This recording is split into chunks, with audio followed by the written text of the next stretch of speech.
Вот, ну, кто чем пользовался будете, оставьте. Как у тебя это дело? Нормально все? Ну, я что сказал. Ну ладно, давай потом. Я приеду, позвоню. Давай.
Le Ladoga, immense lac gelé plusieurs mois par an, au nord-ouest de la Russie.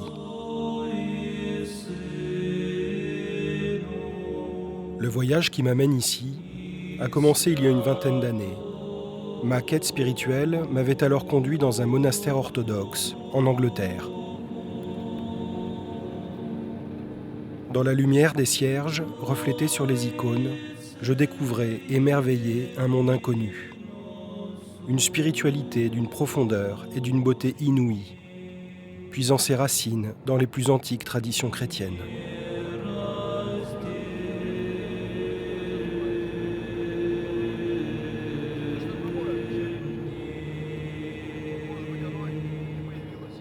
Parmi ces hommes en noir, aux longues barbes, j'avais remarqué en particulier le père Séraphin, un moine français dont le rayonnement de paix et de douceur m'avait profondément impressionné.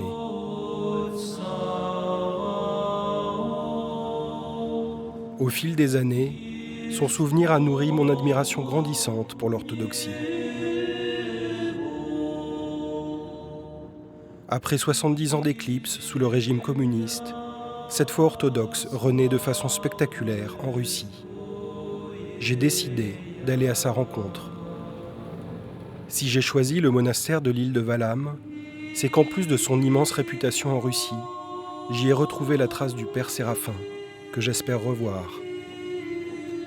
Après 2 ans d'attente, j'ai enfin obtenu l'autorisation du supérieur du monastère.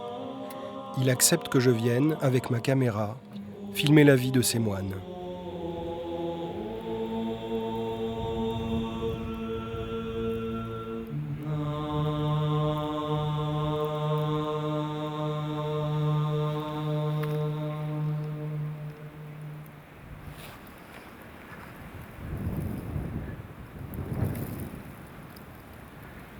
Le premier contact avec les moines est aussi froid que la tempête de neige qui s'abat sur Valam. On me prévient qu'ils n'aiment pas être filmés. Beaucoup sont venus ici pour s'éloigner du monde. La présence d'une caméra, qui plus est étrangère, ne fait pas partie de la vie qu'ils ont choisie.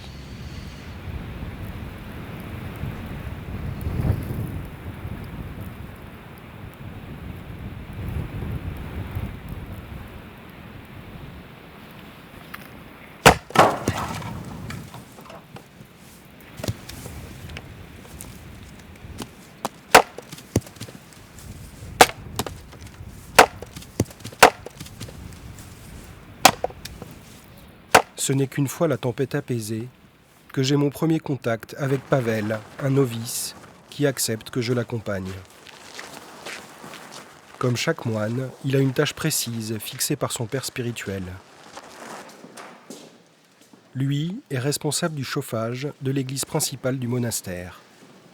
Tous les jours, entre 2 offices, il entretient le feu de l'antique chaudière.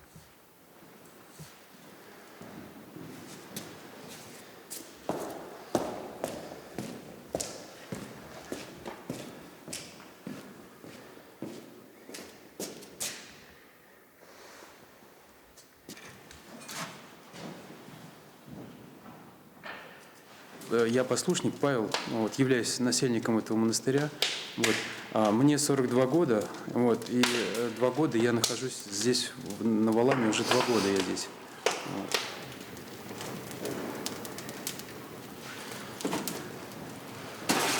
Татарин, у меня родственники все татары, вот, и мусульманин бывший.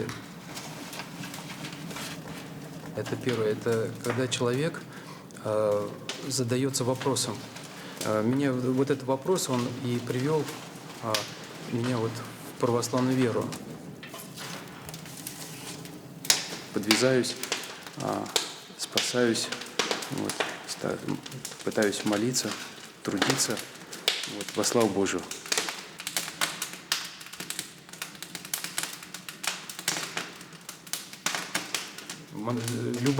Любой труд, он вдохновляет на молитву, любой труд. Вот, особенно здесь, в монастыре. Особенно. Вот. Труд и молитва, они вместе. Вот, как два весла. Гребут это, вот, как молитва и труд. Это как два весла. И вот мы и гребем в Царство Небесное.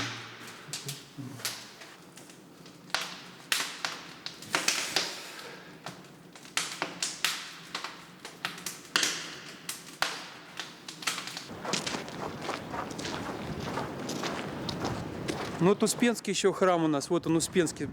Говорили, да? Это, ну он, к сожалению, требуется реставрации там. Реставрация требуется. У нас соберем, а потом... Здорово. Здорово. Мир вам. И духу и твоему.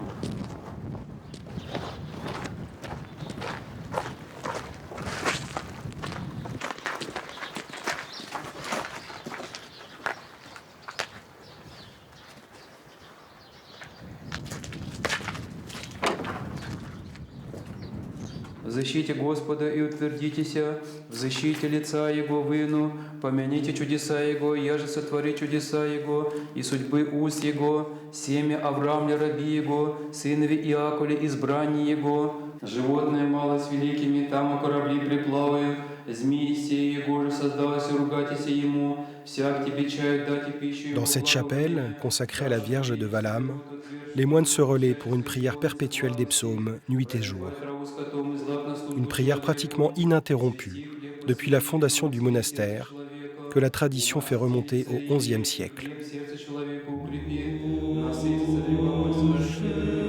Saint Serge et Saint Germain, dont les reliques sont encore vénérées ici, seraient venus du mont Athos en Grèce pour apporter ici la vie monastique. 10 siècles d'histoire tourmentée, déchirée par les guerres entre la Suède, la Russie et la Finlande, au cours desquelles le monastère est souvent brûlé et les moines tués. Des drames suivis de multiples renaissances, car jamais le rayonnement de Valaam ne s'éteint. Au XIXe siècle, le monastère connaît un profond renouveau, sous l'impulsion du père Damaskine, qui inspire un retour aux sources du monachisme. Au début du XXe siècle, le monastère en pleine expansion s'étend sur toute l'île, avec une vingtaine de dépendances. Et dans les années 20, Valaam, alors sous domination finlandaise, abrite 400 moines et attire des foules de pèlerins. En 1940, lors de la guerre d'hiver entre la Finlande et l'URSS, le monastère est bombardé et passe sous la coupe soviétique. Exilant les derniers moines de Valaam, le régime communiste transforme l'île en base militaire et réquisitionne les bâtiments sacrés, qui seront pillés ou détruits en quelques années. La prière monastique se tait alors pendant 50 ans.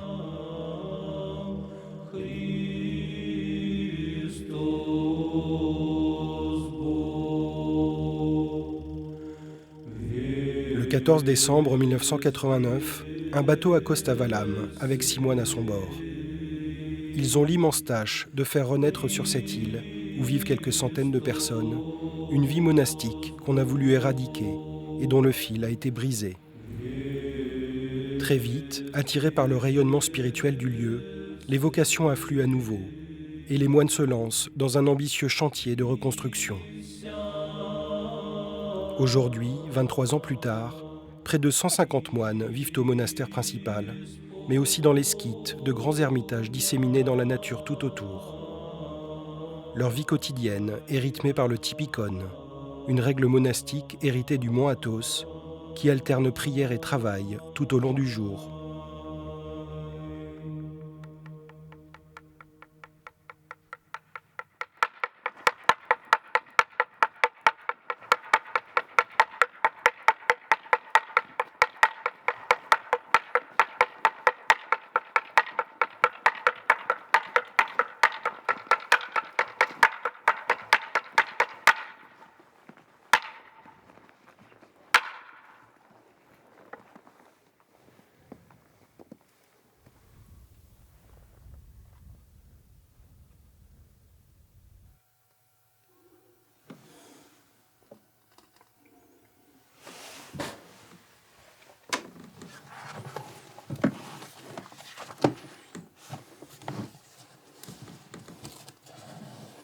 Молитвами святых Отец наш, Господи Иисусе Христе Боже наш, помилуй нас.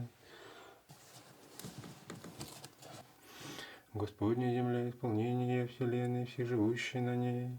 Кто и на морях основал ее есть, и на реках уготовал ее есть. Кто взойдет на гору Господню, или кто станет на месте святым Его. Не повинен рукам и честь сердцем, и же неприят свою душу свою, не кляться лестью искреннему своему. Я уже молю Тебя, моя очисти согрешение. Au petit matin, Maxime, un novice de 33 ans, a permis que je filme sa prière solitaire en cellule qui démarre la journée de chaque moine. Je l'accompagne ensuite dans son travail, la fabrication des prosphores, des petits pains qui servent d'hostie et sont consacrés lors de la liturgie.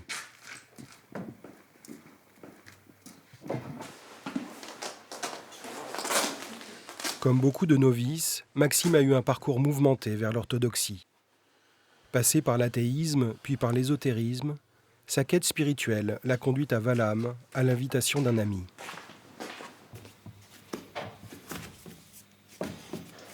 А я молился о духовном наставнике, о духовнике. Я понимал, что я уже могу заблудиться, что меня может куда-то увести в сторону. Я молился о духовнике, и Господь... И мне опять этот князь звонит и говорит: ну поехали на Валаам, вот мы едем, ты поедешь. Я поехал, я сразу, я еду, я обязательно еду. Я, по-моему, пробыли мы то ли 3, то ли 4 суток. И опять поехали к отцу Василию.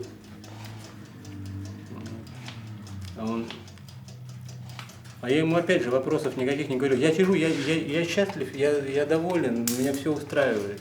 То есть я правда, я счастлив. Вот я причастился недавно. Вот я сижу, остров, шикарнейшая погода. А у них того и все, а мне говорит: не благословляется тебе жениться. Вот, никого не всего, он так говорит и все. А с учетом того, что я верю в то, что этот человек, что ему открывается воля Божья, по крайней мере для меня. И все.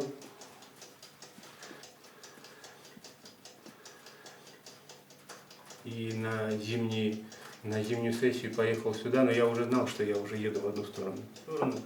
Вот, встретился на Рождество с отцом Василием, он говорит: ну что, ты надолго? Я говорю: готов навсегда, наверное. Ну и оставайся, живи пока при монастыре. Я потом сообщил маме, что я не вернусь. Мама в шоке, мама приехала за мной в мае. Мама приехала за мной в мае и сказала: давай. Такой: нет, мам, я говорю: все. Мне пришлось ей сказать, что я Бога люблю больше, чем ее. То есть у меня мама такой человек, что если ей дать шанс, она его использует.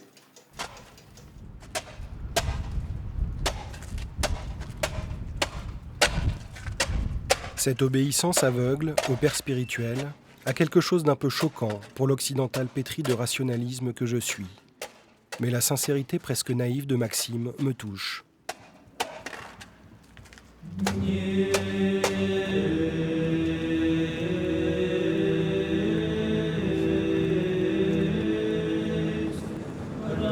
Je me dis que si Pavel et Maxime se sont facilement livrés à ma caméra, c'est peut-être parce que leur expérience monastique est récente.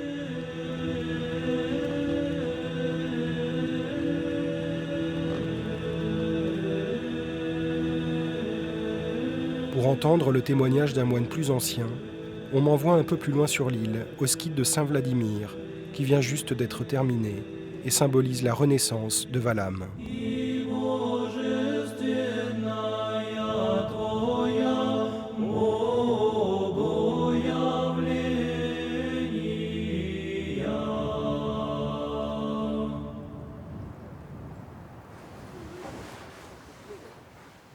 C'est là que vit le père Sergueï, un iconographe taciturne qui dirige les différents travaux d'icônes sur l'île.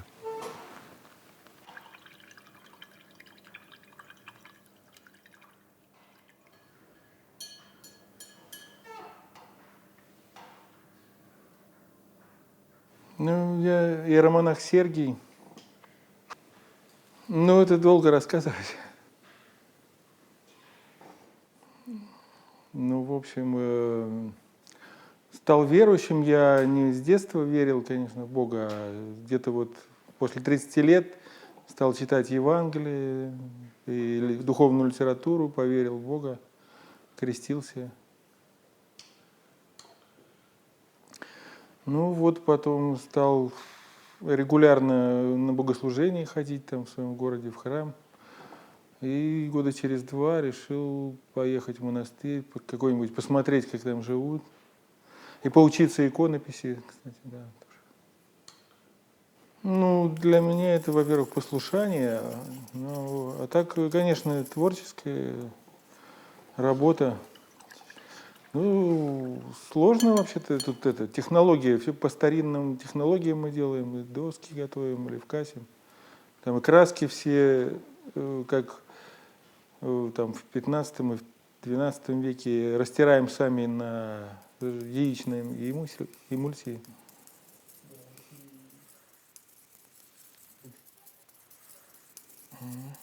Что-то говорят, за Путина не хотели много питерцев голосовать, да? Мало. Ну, да.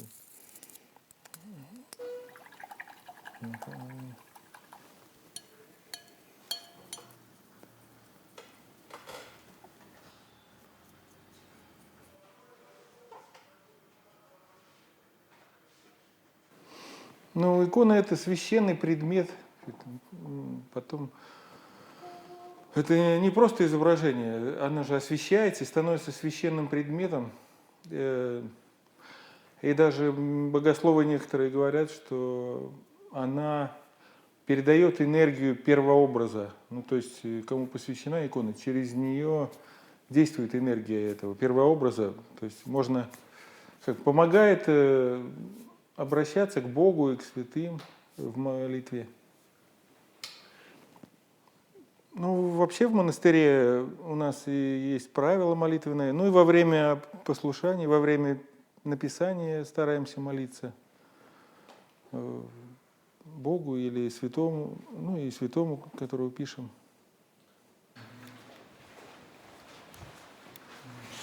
Le père Sergueï tient à nous montrer les fresques des chapelles du Skite qui viennent à peine d'être achevées et font la fierté du monastère.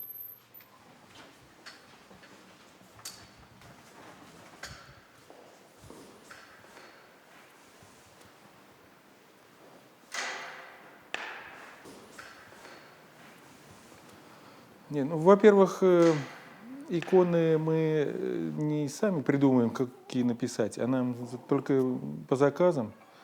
Игумен или благотворители заказывают. То есть мы сами сюжет не убираем, но стараемся. Нет, ну тут выбираем наиболее лучшие образцы вообще в истории иконописи. Считается, вот расцвет иконописи в России был 14-16 век примерно. Вот на этот ориентируемся примерно такой стиль.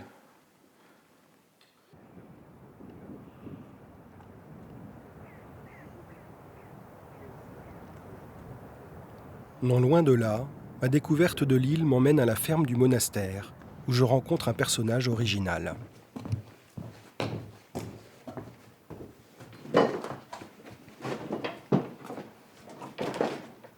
Le frère Alexei est moine depuis 15 ans. Il semble plus à l'aise avec les animaux qu'avec les hommes. Très pudique, quand je l'interroge sur son parcours, il préfère me parler de ses vaches.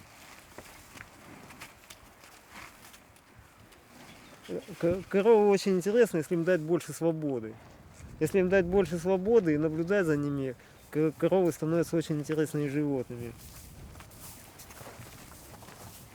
По каким-то там заявлениям каких-то ученых, у них потенциал очень высокий, почти как у собак, развития умственного. А если их заключать в рамки, вот, в ограды, в стадо, все это, соответственно, падает.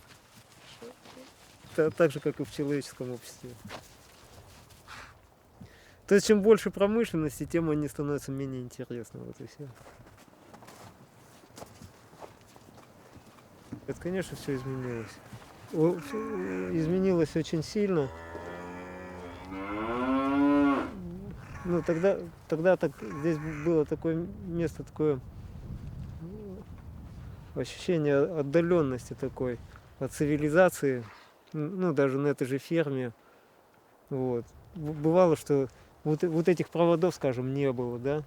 Бывало, что посреди не было света. То есть ручная дойка. Вместо машин были лошади. Там, на весь остров там было несколько машин всего. Вот, у нас была здесь лошадь. Вот. Ну, то есть, конечно, сами здания, сам корпус, там все было в таком плачевном состоянии. Сейчас все более-менее восстанавливается там. Ну что-то теряется, что-то такое теряется.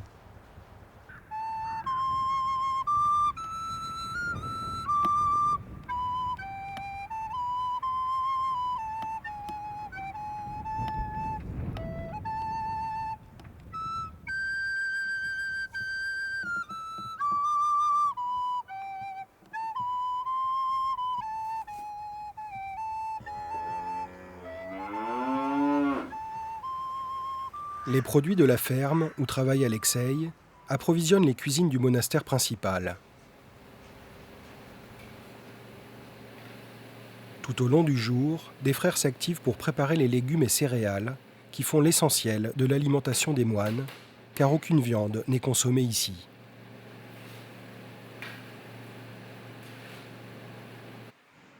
Une ou deux fois par jour, une centaine de frères se retrouvent dans un immense réfectoire pour prendre leur repas en commun, au son de lectures bibliques. C'est l'une des rares activités où l'on peut les voir ensemble. Mais l'on me dit qu'il n'est pas permis de filmer les repas, qui sont des moments presque sacrés. J'ai du mal à le comprendre. Décidément, certains aspects de la vie monastique orthodoxe resteront pour moi un mystère.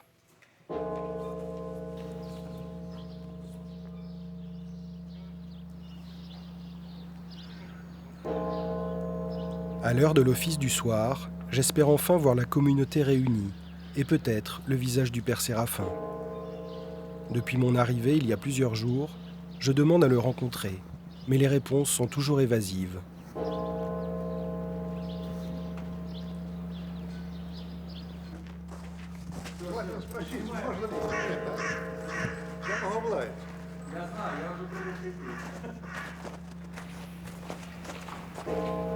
Beaucoup de moines semblent encore gênés par ma présence. Mais à condition d'être très discret, on m'autorise à filmer cette prière nocturne, propre au temps du carême, à laquelle se joignent quelques fidèles. Sa durée, habituelle pour un office quotidien, va s'étendre sur plus de 4 heures.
voilà à nouveau plongé dans la splendeur de la liturgie orthodoxe. Au milieu du ballet des robes et des encensoirs, je retrouve les sons, les images et les odeurs qui m'ont tant marqué voilà 20 ans. Comment ne pas être émerveillé par cette prière, si mystérieuse et belle, qui sollicite tous les sens et donne le sentiment d'être immergé dans la beauté céleste.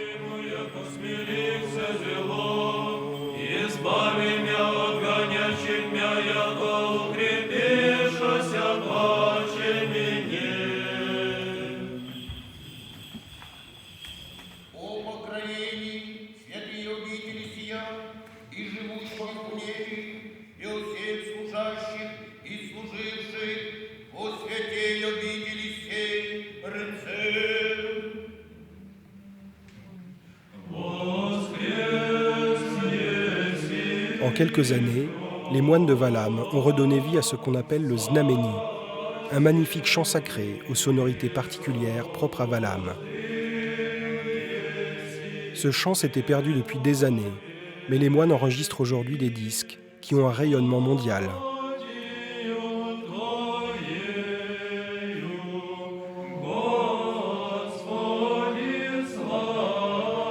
Parmi les frères présents, j'en remarque un en particulier, le maître de chœur, Père David.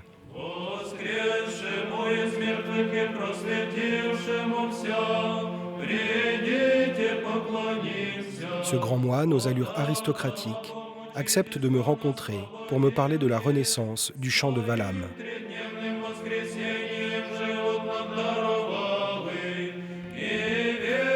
Знатока и проповедника этого пения церковного знаменного, одного батюшки, который сказал, что чтобы петь знаменно, нужно жить знаменно. Жить знаменно — это значит очень, как сказать так, символично, очень духовно, очень жить. Вот. И, конечно, мы со смирением должны признать, что пока мы пользуемся той славой старого Валаама, который имел тогда на Руси, благодаря тому святому старчеству, которое здесь было, да, тем святым людям, которые здесь жили, и мы еще как некие малые дети пользуемся авторитетом своих отцов. И образ нашего жительства еще в процессе возрождения. Но то внешнее воссоздание, как вы видите в красоте этих благолепных храмов, уже можно сказать, что возрождено. И можно такую же параллель провести и о пении. Мы не можем, ни один ученый не может сказать, что именно так пели в XVII веке или в XIX, или даже в начале XX. Хотя мы не ставили себе целью как-то ее обязательно развить, а именно раскрыть саму глубь этой традиции церковного пения, церковной молитвы. И по внешности можно сказать так же, как и храмы, что оно воссоздано. Но духовно мы, конечно, все еще призваны расти. Il me semble percevoir une inquiétude chez le père David, comme si la renaissance extérieure de Vallam n'était rien sans rétablir une continuité intérieure avec la foi des pères anciens, brisée par 70 ans de communisme. Peu après, il me dévoile comme un trésor la filiation qui le relie à la grande tradition orthodoxe, de père en fils spirituel. Там есть одна из фотографий такая, я ее особо никому не показываю, потому что это так лично для меня сделали мои близкие друзья. Вот, они сами увидели в этом какую-то такую связь, но там построено некое преемство такое от наших древних отцов, святых, уже прославленных церковью, почитаемых, но он имел своего духовного сына, тот духовный сын имел своего духовного сына. И по Божьей милости эта цепочка так простирается даже до меня, грешного. И преподобный Силуан Афонский, это русский преподобный, который из России перешел на Святую гору Афон и там проводил монашескую жизнь. Его преемник и тоже почитающийся автор. Далее отец Серафим, который по своему месту рождения имеет во Франции, вот, и вы, даст Бог, завтра с ним будете общаться, да, но душой и сердцем он так, как, кстати, был предан всегда своему старцу, да, что также воспринял и Русь как свою родину духовную, которая его родила во Христе, и стал во многом более русским, чем мы, русские по крови.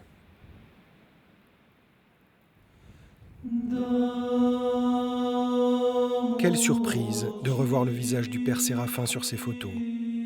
Ce visage rayonnant de douceur qui m'a tant marqué il y a 20 ans. Grâce au père David, j'obtiens quelques jours plus tard de rencontrer enfin le père Séraphin.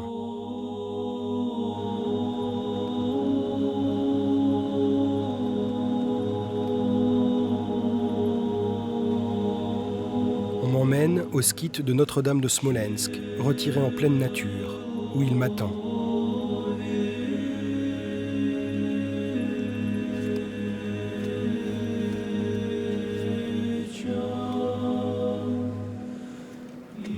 Près de 20 ans après, quelle émotion de le revoir, marchant dans ce paysage russe dont il a fait sa patrie depuis 10 ans. Je le sais malade.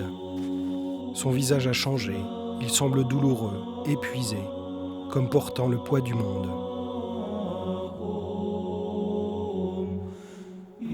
Le père Séraphin est l'un des rares starets vivant à Valam, ces pères spirituels habitués à guider les âmes qui emplissent la littérature russe. De tout temps, le peuple russe est venu chercher leur sagesse, et je sais que sa cellule, l'été venu, ne désemplit pas, accueillant toutes les détresses du monde. Beaucoup viennent chercher refuge d'un monde qui est complètement sans dessus-dessous. Notre mission ici, bien sûr, c'est la prière nocturne pour le monde, mais c'est aussi de recevoir avec amour chaque être tel qu'il est, sans jugement. Je pense que notre regard, si c'est le regard d'un homme de Dieu, il doit regarder avant tout ce qui est le plus précieux, la capacité de l'homme à souffrir, voir dans chaque homme, chaque hypostase, chaque être, sa douleur. Et chaque homme a sa douleur, sa croix. On est suffoqué par tous les surrogats possibles de l'amour, mais l'amour véritable, l'amour évangélique qui pardonne, qui sait être patient, qui sait être tendre, on ne le rencontre pas beaucoup. Et c'est de cet amour-là dont le monde, de façon inconsciente, a besoin et a soif. Et vous m'avez posé la question, qu'est-ce que c'est que le moine? Le moine, tel qu'il doit être, tel qu'il devrait être, ça doit être l'incarnation de cet amour-là. L'amour compatissant, l'amour qui pardonne, l'amour qui reçoit et l'amour qui guérit.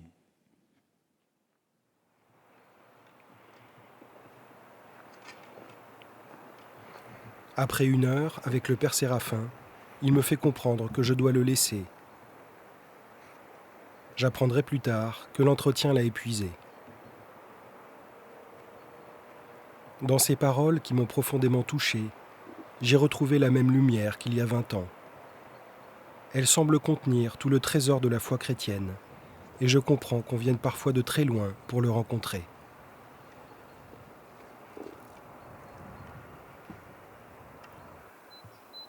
Méditant ces paroles, je m'arrête au bout de l'île, là où la terre se fond dans le lac gelé. Je sens combien cette période hivernale, qui rend l'île presque inaccessible, est une bénédiction pour le père Séraphin et les autres moines. C'est là, dans ce silence, qu'il puise la force spirituelle dont il rayonne. Car dans quelques mois, quand la glace aura fondu, le bruit et les blessures du monde envahiront l'île.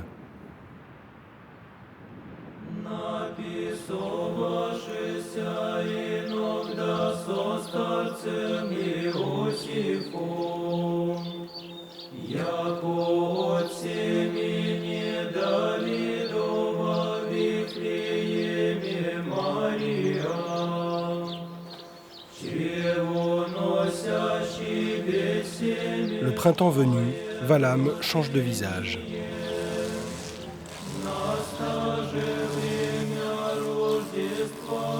Les prairies endormies sous la neige pendant 8 mois se couvrent de fleurs en quelques jours. Les vergers et potagers de l'île donnent des fruits si abondants qu'ils nourrissent les moines toute l'année, et la ferme du monastère tourne à plein régime.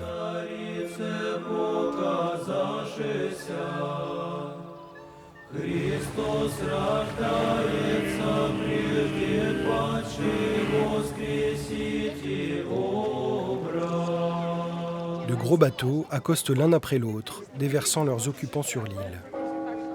Des foules de pèlerins envahissent les lieux, chargés d'intentions de prière qu'ils viennent confier aux moines. Les femmes ajustent leur tenue avant d'entrer dans l'enceinte du monastère. Mais arrivés dans l'église, chacun donne l'impression d'être chez soi. On embrasse les icônes, on allume des cierges, les enfants participent joyeusement aux dévotions.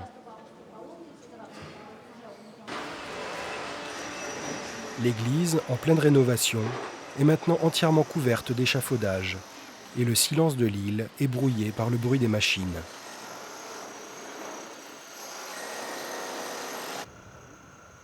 En plus des visiteurs, des groupes de volontaires viennent aider bénévolement les moines pendant une saison et s'activent à la renaissance de l'île. Que leur motivation soit spirituelle ou écologique, aucun n'est là par hasard. Parmi eux, de nombreux jeunes à la dérive viennent ici chercher le salut.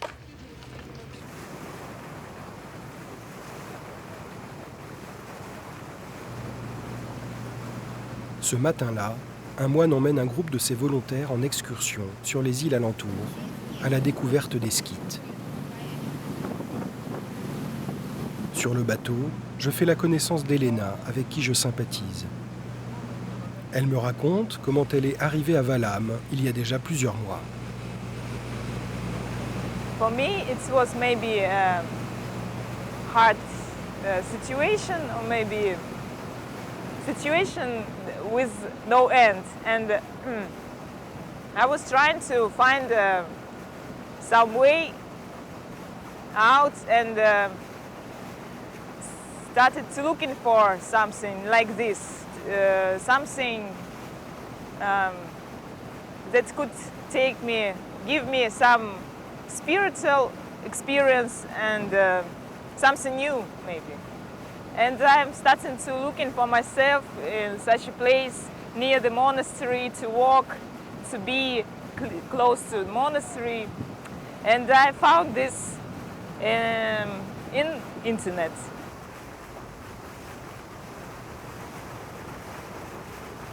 When I only make a first step on Valham, I understood that this is exactly the right place for me to be. The atmosphere of monastery is very curing for the soul. And I can tell about very important persons, like godfathers, who are helping such people as me, who speaks with us. It's helping us very much, because the people that came here, they can be not Christians at all. They thinking maybe that they are Buddhist or Krishna or anybody else, or everything together.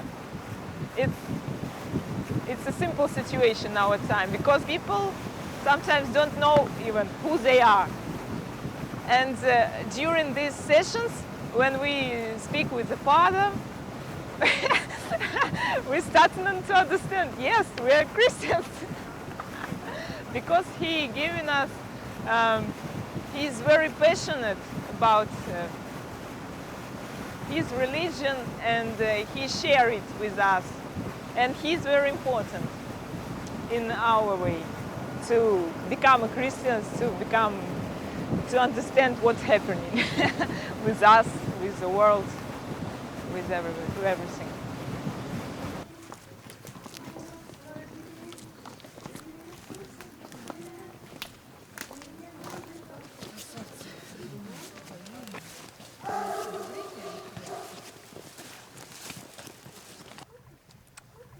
Ну, вкратце, для тех, кто не знает, скиты – это маленькие монастыри, которые возникают, как правило, при больших монастырях. Как только монастырь начинает разрастаться, увеличивается братья, желающих уединения.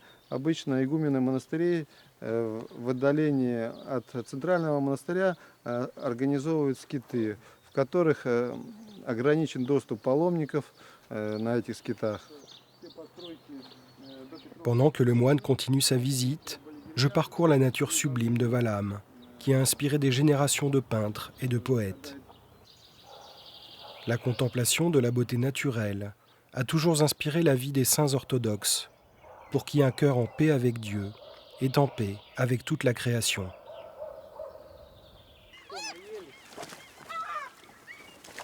Suivant le vol des mouettes flottant au-dessus du lac, je rencontre Oleg, un jeune novice. Nous avions déjà discuté en hiver. Il m'avait dit alors être venu au monastère pour chercher refuge, loin du chaos du monde moderne.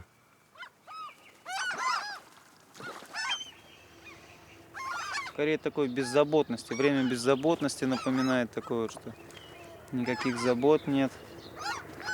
Детство. Больше детства, да, напоминает. Как-то посвободнее себя чувствовать начинаешь. Все-таки, живя в монастыре, как-то так все напряжено, жизнь напряжена. Так, а здесь как-то вот действительно раскрепощаешься. Как-то так вот. Более свободно, что ли, себя ведешь. Поэтому, может быть, так весело становится. Вот, лесной гость. А он чаек, наверное, видел, да?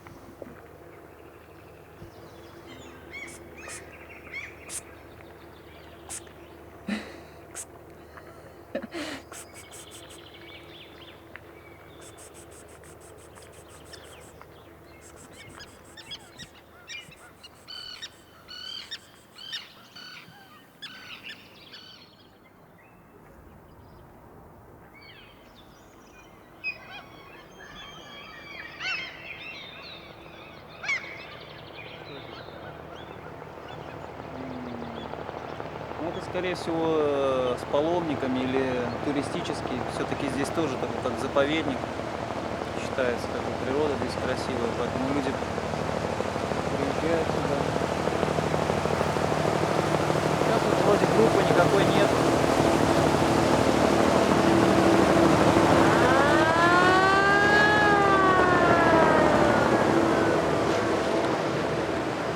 А сейчас пусто.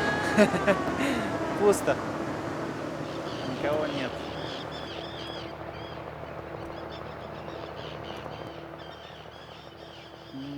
Периодически приходится сталкиваться с этим. Все-таки приходится сталкиваться. Тут только, наверное, просто на милость Божию надежда. Ну, все-таки очень все это опасно, конечно. Опасно. Но если все-таки так вот по сторонам не глазеть, скажем проще, то будет все, как бы, я думаю, что с Божьей помощью, как бы, все-таки отцы помогают здесь, старшие, как бы, вот, отцы нас, которые исповедуют, все, как бы, вот, помощь очень огромная, Господь.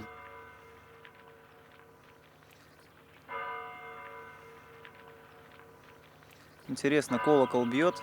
Этот колокол означает, говорит всей братья, как бы, что нужно прекратить все какие-то занятия, вот, и нужно вставать, как бы, там вот Такое извещение как бы вечернее.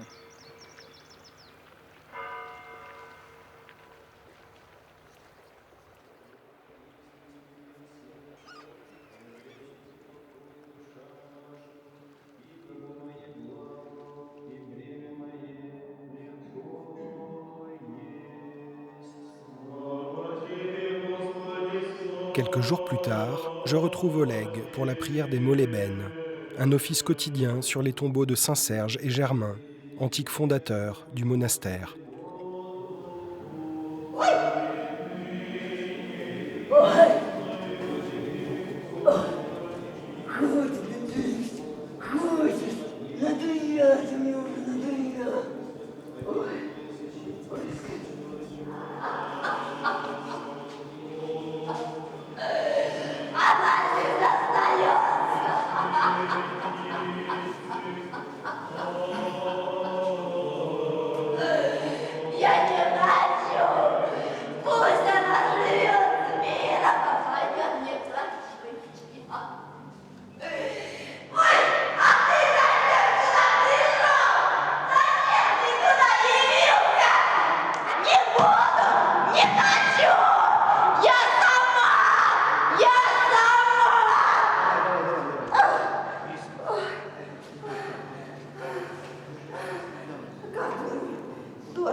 Ce qui m'a le plus impressionné dans cette scène éprouvante, c'est le calme paisible des moines, qui semblent habitués à ce genre d'incident.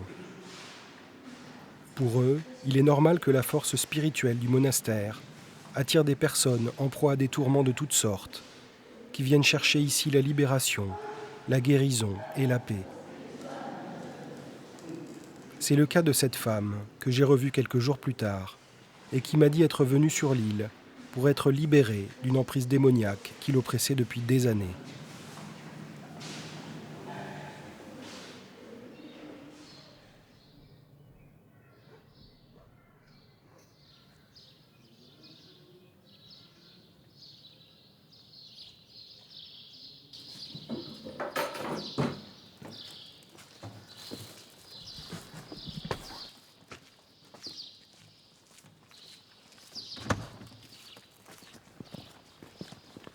Alors que la fin de mon voyage approche, je suis heureux de revoir Maxime. Il apporte à l'église les prosphores, ces petits pains de communion, pour la liturgie qui va bientôt commencer.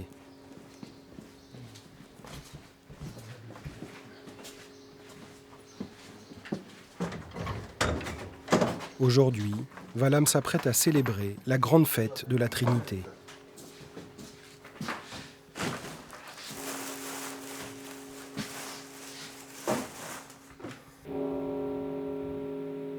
Le bourdon retentit dans la brume, donnant à Valam des couleurs mystérieuses. Montant jusqu'au clocher pour filmer l'étonnant carillon, je reconnais le visage, toujours aussi impassible, du frère qui m'a conduit au monastère en aéroglisseur cet hiver.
À l'occasion de cette grande fête, la plupart des moines de l'île sont venus pour la liturgie.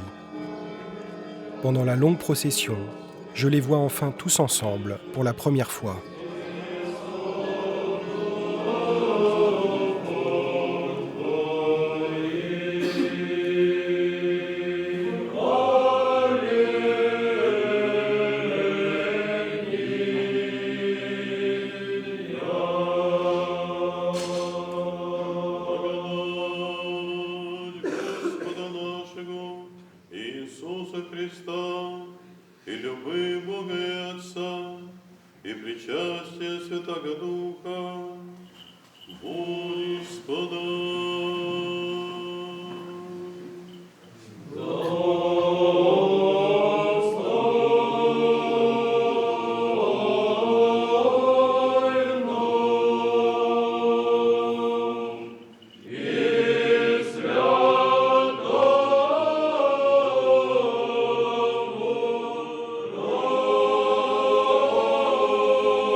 Au milieu de la foule qui remplit l'église, je vois pour la première fois Monseigneur Pancrati, le supérieur du monastère, qui donne la communion à la cuillère selon l'usage orthodoxe.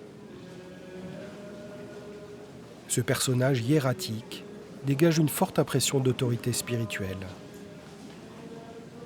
C'est lui qui a permis que je vienne filmer à Valham. C'est grâce à lui que ce film existe. Alors que je contemple tous ces visages, je prends conscience du miracle de la renaissance de Valham, commencé avec 6 moines il y a 23 ans. À cette époque, la plupart de ces hommes n'étaient pas moines, et beaucoup n'étaient même pas croyants. Pourtant, le renouveau spirituel de Valham passe aujourd'hui par leur cœur. C'est eux qui portent maintenant le flambeau des pères anciens. Une lumière transmise depuis près de 1000 ans sur la sainte île de Valham et qui, aujourd'hui, s'embrase à nouveau.